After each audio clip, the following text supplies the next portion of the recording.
And lastly, do you think his screen career would have gotten an upswing again? Perhaps, but you never know in Hollywood from one day to another. Victor Charles entered into Hollywood at the ending of the golden years of motion pictures in 1959. Most of the actors and actresses and directors he worked with were at their last years of popularity, like Bette Davis and Joan Crawford. He was 21 years old, playing roles of 30 years old men. He didn't connect with the hippie generation of the 1960s, and he didn't march in the streets of Vietnam War protests. Throughout the 1970s and 1980s, most of the successful filmmakers overlooked Victor Charles, and he was never brought into their intimate and creative circles. Perhaps, had he lived in the 1990s, maybe they would have treated him more kindly. You also mentioned that you worked together with Frank Gorshin and you two talked about Batman. Did he say anything in relation to Victor? Yes, I first met impersonator and actor Frank Gorshin at the Verona Resort and Casino in San Diego, California in 1997. We both were hired to be in a commercial there, and I also met with and talked with country singer and actor Kenny Rogers. Gorshin and I were seated at a large circular wood table that had a substantial hole in the middle where the spinning film camera was placed. Frank was 64 years old then, and he brought his young blonde girlfriend who was probably 30 years younger than he.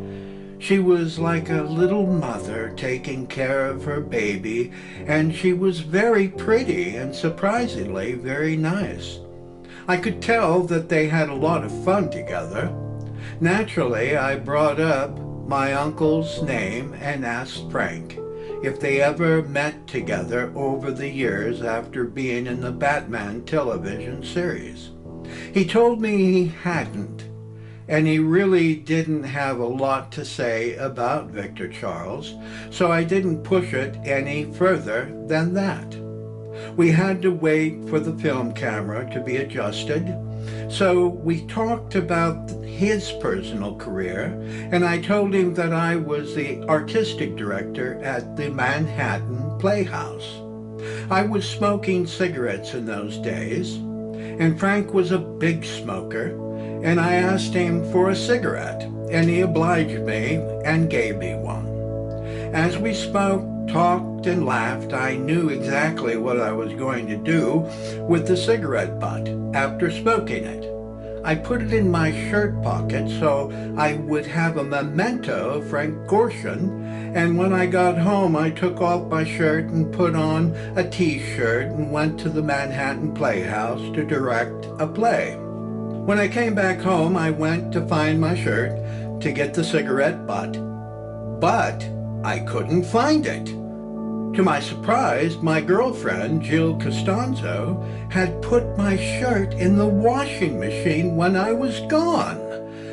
There went my memento of Frank Gorshin. But it sure was fun talking and laughing with him that day. Here is my impression of Victor's character after everything I've read and our talk. Please correct me if you think something's wrong. Victor was, in general, very good-natured, generous, insightful, smart, confident, witty, and sly. But he also had a bad temper that could make him very abrupt when he was angry. I think he was often quiet and introspective, but also a charismatic entertainer when in the mood. He had a strong convictions and loved acting because it was mainly a lot of fun for him, but he also took the craft very seriously. I believe you hit the nail on the head, Larissa. Yes, he was good-natured, generous, insightful, smart, self-confident, witty, and sly. And he definitely could be angry at the drop of a dime. He was a poster child to the world, educating others that fat people are talented and intelligent too, just like others who are skinny. Whenever Victor Charles stepped onto a theater stage or stood before a motion picture camera, his charismatic presence and ingenious intellect was clearly there for all to see. My Uncle Victor Charles was a phenomenon in stature and intellect, and he always helped others to laugh. My Uncle Victor Charles died far too soon at 43 years old in the early morning of January 1st, 1982. His professional career in television, motion pictures, and on theater stages lasted only 23 years. He was a bachelor for his entire life and hadn't any sons or daughters. His mother, Myrtle Bell, my grandma Mert, lived with him ever since he was born on February 3rd, 1938, and she passed away on August 27th, 1979. His father, Victor Francis, passed away on May 17, 1981, leaving him alone for the first time without his two parents, and 6.5 months later, my Uncle Victor Charles Buono had joined them.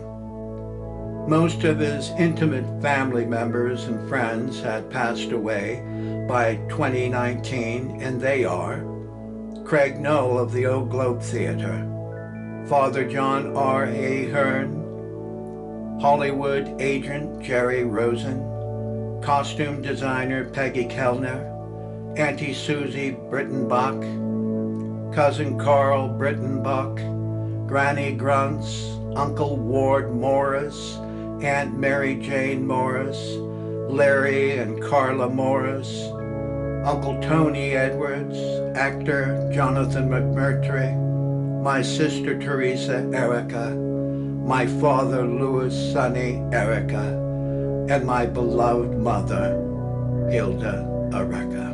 As far as I know, there aren't any books published about Victor Charles Buono's career and life. He shall be remembered by being one of the greatest Shakespearean actors to perform in the role of William Shakespeare's Sir John Falstaff in Henry IV, Part 1 and 2. He also will be remembered as playing in the role of Edwin Flagg in Whatever Happened to Baby Jane. These two sterling productions made Victor Charles Buono a Hollywood celebrity. He had the good fortune of being in the company of 4 Hollywood legends: Bette Davis, Joan Crawford, Frank Sinatra, and Dean Martin. You may just call it good luck. But any way you want to put it, Victor Charles Buono, at 20 years old, entered the shrine of Hollywood stars, and he acted his way into Hollywood history, and that can never be taken away from him forever. He was my Uncle Victor Charles, and I'm proud to say I knew him and once lived with him. I watched him performing on a theater stage and watched him put makeup on his face in his dressing room. He was my first mentor, and I'm grateful of his influences making me into an actor, director, and playwright in theater. I will always remember his gentle touch while painting an Easter egg and dabbing his brush ever so softly on its shell and moving the textures of colors as if he was painting a masterpiece of art.